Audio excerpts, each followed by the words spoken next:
Hi, I'm Megan, and this is my story. I'm 32 and I work in an advertising agency in San Francisco, California. I do not have kids because I was never really ready to be a mother, but I think I'm glad that I didn't have a child. My life was a mess after I got married. I think I'm one of the people out there who regret getting married. I was newly married, and in just 2 years, it became an obnoxious way of living. I feel bad that my parents had to go through a shitty life because of me. They live with me in San Francisco. They have always been super supportive and guarded about my personal life to strangers. They didn't deserve this. This was truly my fault. I was a pitiful person who had no talent for recognizing people's intentions. I just found anyone nice to me an angel. When I sit here and write, I reminisce about the first proper time I met Jeffrey. It was an unremarkable afternoon when I first laid eyes on Jeffrey. I just started my new job at the advertising agency, and the air was filled with the buzzing sounds of ringing phones and the hum of coworkers engrossed in their work. Little did I know that this ordinary day would mark the beginning of a journey that would forever intertwine our lives. And of course, the day I put myself into the mess. As I navigated through the maze of cubicles, I noticed him, a tall, bespectacled man with an air of quiet confidence. Jeffrey. He had a kind smile and a genuine warmth that drew people in. It wasn't long before our paths crossed, as fate would have it, during a brainstorming session for a client's campaign. "You are the newbie, right?" "Yes, just joined.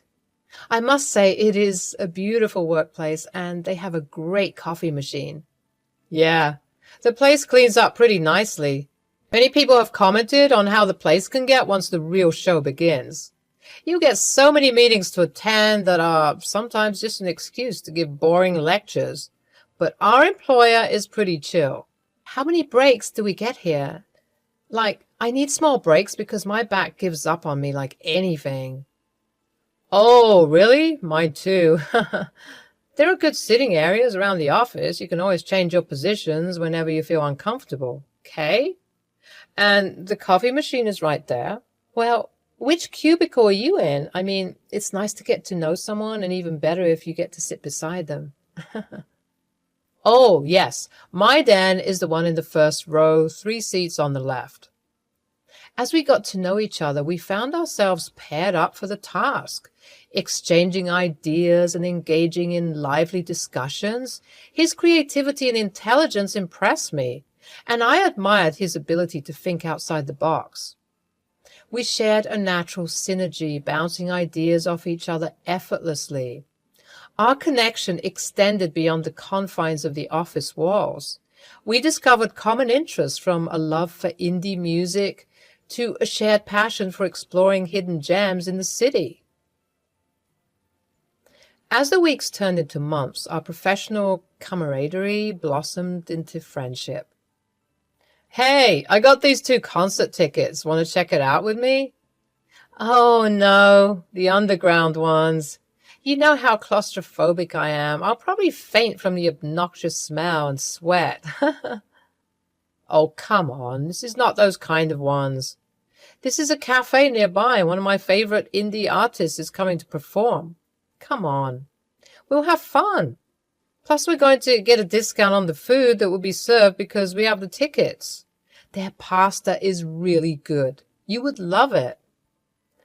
"I have a curfew, you know. My parents are very particular about me coming back before 10. And I am pretty sure concerts start very late at night, no?" "Well, technically they are starting around 8, but we can reach there before time, like around 7:30, or have some food and chat until the performance begins. We can rest a while, and I promise I will drop you home by 9:45, okay?" "Oh, okay, fine. But if this turns out boring, you will pay for everything."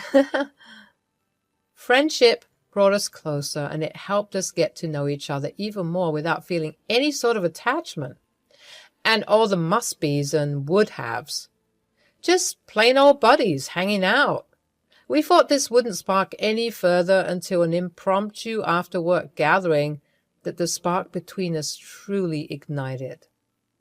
Amidst the clinking of glasses and laughter, we found ourselves lost in conversation, our voices drowning out the noise around us.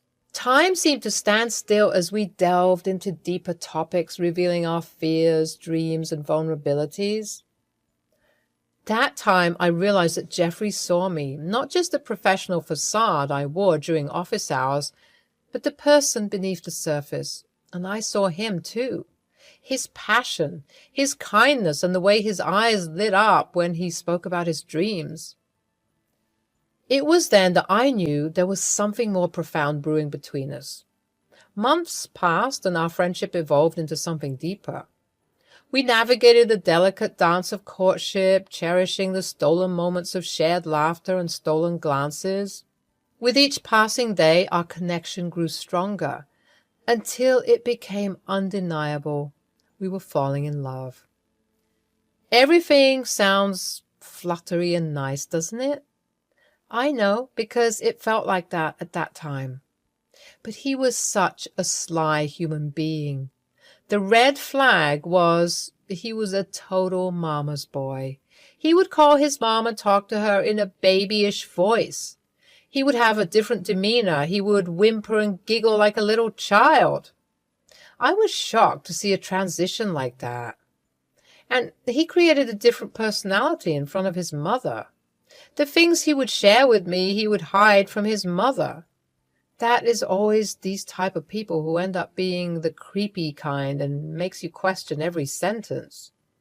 One day when he finished his call, I reluctantly interrogated him. Was that your mom? Yes. Is she angry at you over something? You were sweating bullets right there.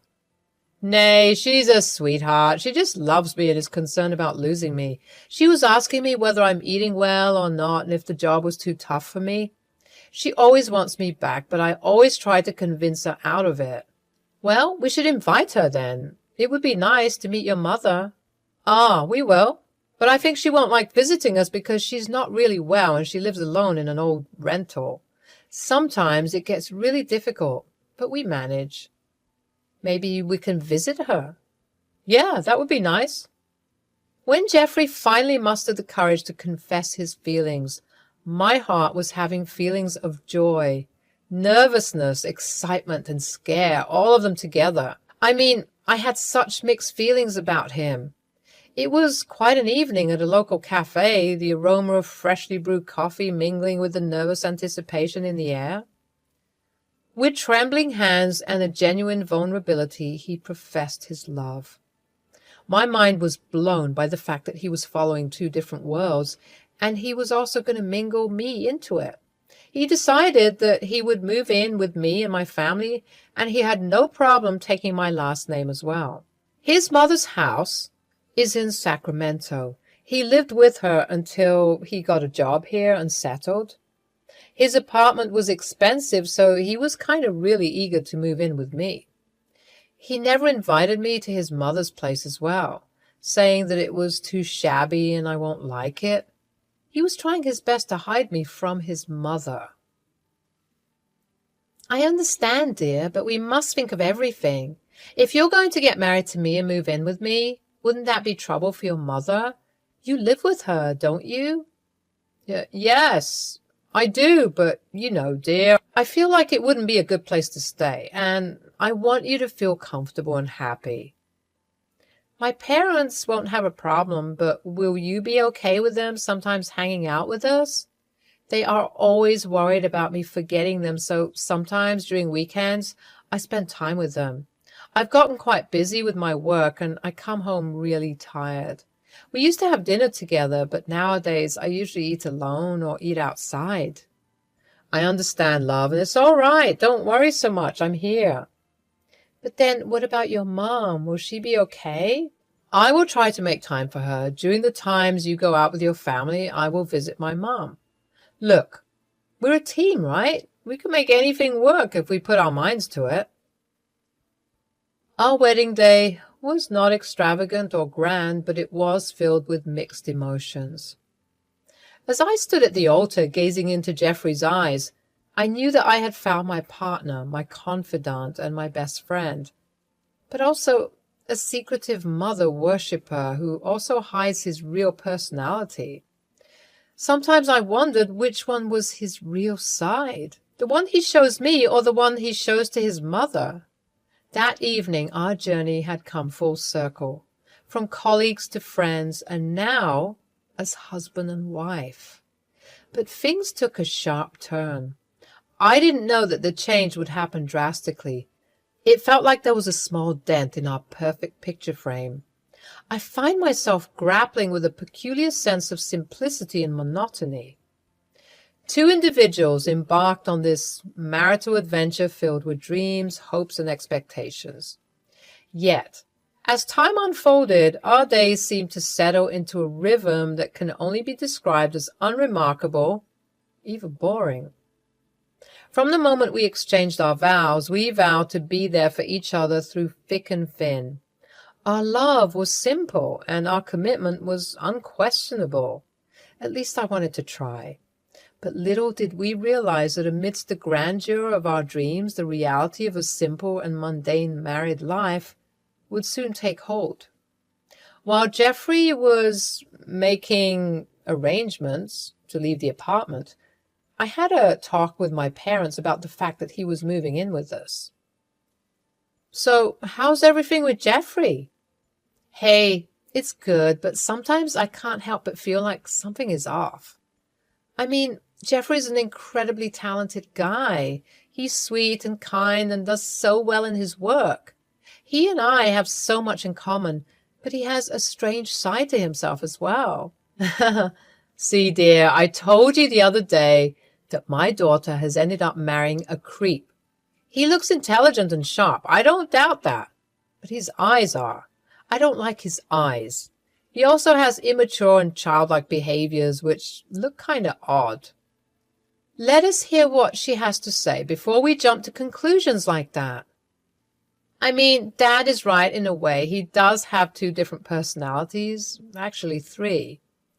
He acts differently when he's working. With me, he's more or less chill and happy, but with his mother, there's an observable shift in his behavior. So he's a mother's boy, natural thing. The only child is a boy and the mother is a divorcee. I wouldn't be too surprised. Have you met her?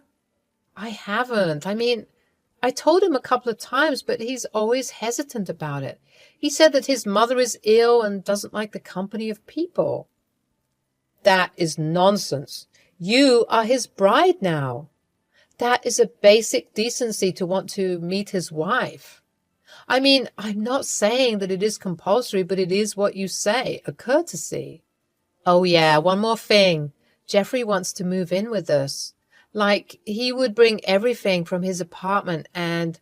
What? No, I don't like him. I feel like he would be using you, and why isn't he letting you stay with him? Not like that I want you to go away, but I need to see his terms and conditions. Apparently, he says that his apartment is not that well put, and he doesn't want me to feel uneasy. Strange. In the early days of our marriage, I noticed how often Jeffrey would consult his mother before making decisions, seeking her approval and validation. It seemed as though her opinion held more weight than mine, his wife. At first, I tried to brush it off, thinking it was just a result of their close relationship. But as time went on, I realized that it was much more than that. Jeffrey's mother, Martha, had always been a dominant presence in his life. She had raised him as a single mother and had instilled in him a strong sense of loyalty and duty towards her. It was clear that he felt responsible for her happiness and would go to great lengths to ensure her approval. As the years went by, I found myself playing second fiddle to Martha in Jeffrey's life. Our plans and dreams took a backstage to his mother's desires. Whether it was choosing the color of our new living room or deciding on a vacation destination, Martha's opinion was paramount.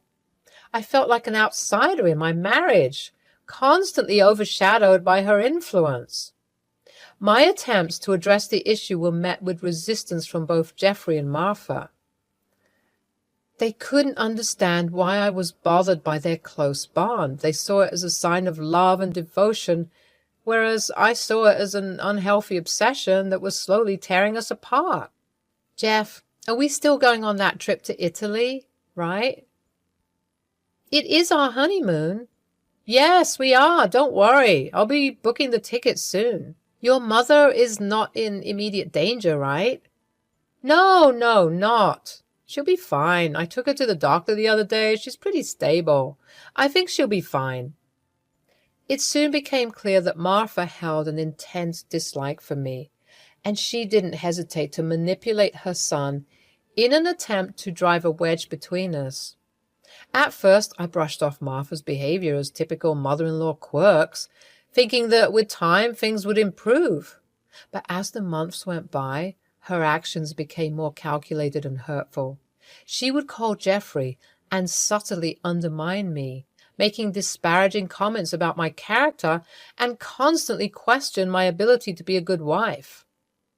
Her disapproval loomed over our marriage like a dark cloud.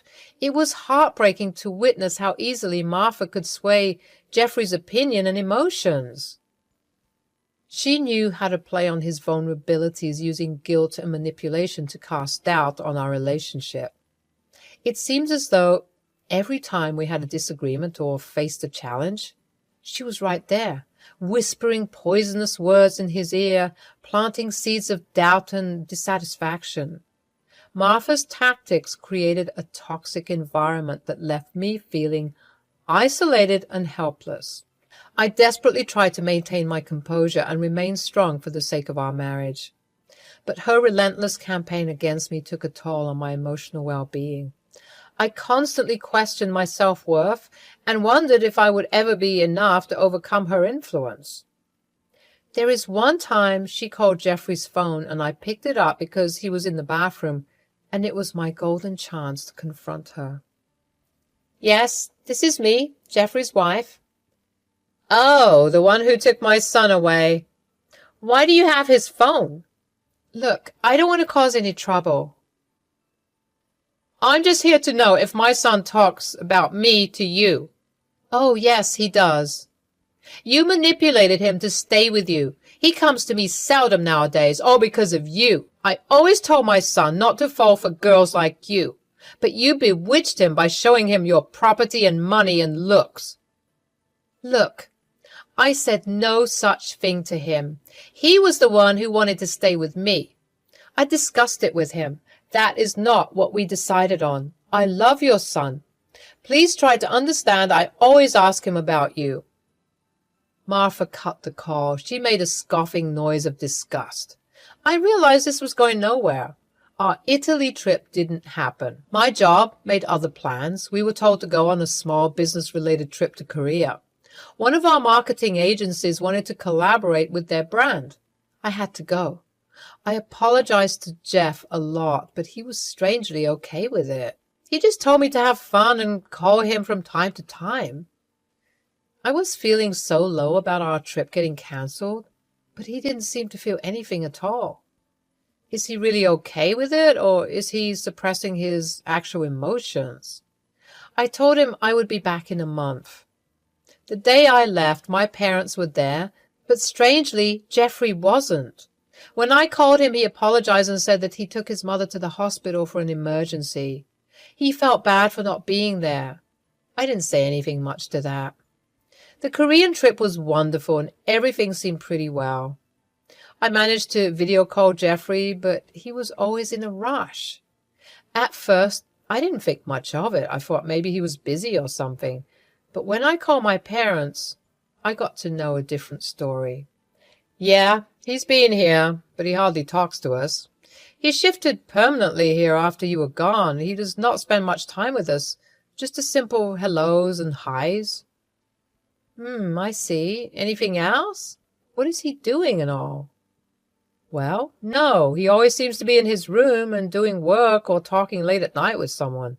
Maybe his mom? I don't know. Okay, is he going to the office? Well, he does go somewhere. and comes back home during dinner time. He has brought some kind of stuff with him, like some game stuff, a stereo, a camera stand, all that. Oh, okay, well, all right, I'll try to talk to him again. Thanks, Mom. Take care. Things were getting quite complicated. Suddenly, one day, a few weeks before my flight back to Cali, I got a phone call from my mom. She was devastated and crying profusely. I was baffled by whatever happened, so I calmly told her to explain what happened. She said that Jeffrey brought his mother to our place and locked them outside the house. They went for dinner, just the two of them. Jeffrey took that opportunity to seize them. They took shelter in a motel just for the night. I was furious, disgusted, and felt like a ticking time bomb. My heart was beating so fast I was scared it would explode. I knew this man needed a lesson. I had some neighbors who loved my parents. They would do anything for them. Cops were called, but they thought this was a silly case and that I needed to be present to take action. I took an instant flight home. By instant, I meant it took me 2 days to get a ticket. By the time I reached, it was midnight. That fool didn't know I had a spare key with me at all times. I called a few of my neighbors and they were purely shocked at how my parents didn't go to them for help. I and a few others marched towards the house. I unlocked my house, and there he was. Jeffrey was watching TV with his mother, laughing. I freaking went and held him by the collar and started thrashing him, even pulling some of his hair out. My neighbor took the helm by seizing his mother. I never felt this amazing hitting someone, and he deserved every ounce of it. But, babe, look, I can explain. My mother was ill and I was scared she would die. Your parents were against it. You are a piece of filth.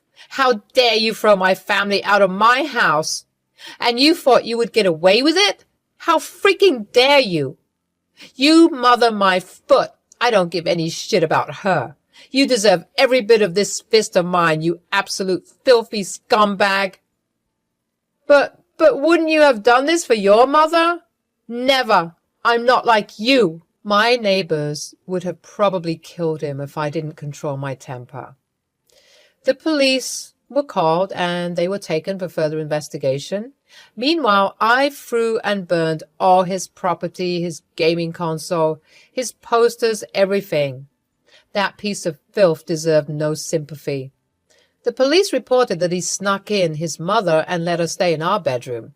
He was supplying everything to her secretly. After that, I signed a divorce claiming that he should give me and my parents a percentage of the amount every month as punishment for invading and taking over my property. I demanded he go back with his mother to Sacramento. He was no longer welcome here. I don't care about his financial security anymore. He was a liar and a disgusting human being. I installed surveillance cameras everywhere and strengthened the security so that there is no way he can do anything fishy. Well, ever since that, I made sure whoever I meet gave me full clarity about themselves before I planned to go ahead with it any further. I even changed my job and got myself a work-from-home job. So that's good. I can keep an eye on everything until things settle down a bit. My family is fine now, and we are doing okay. We're happy for the time being, and I learned a big lesson.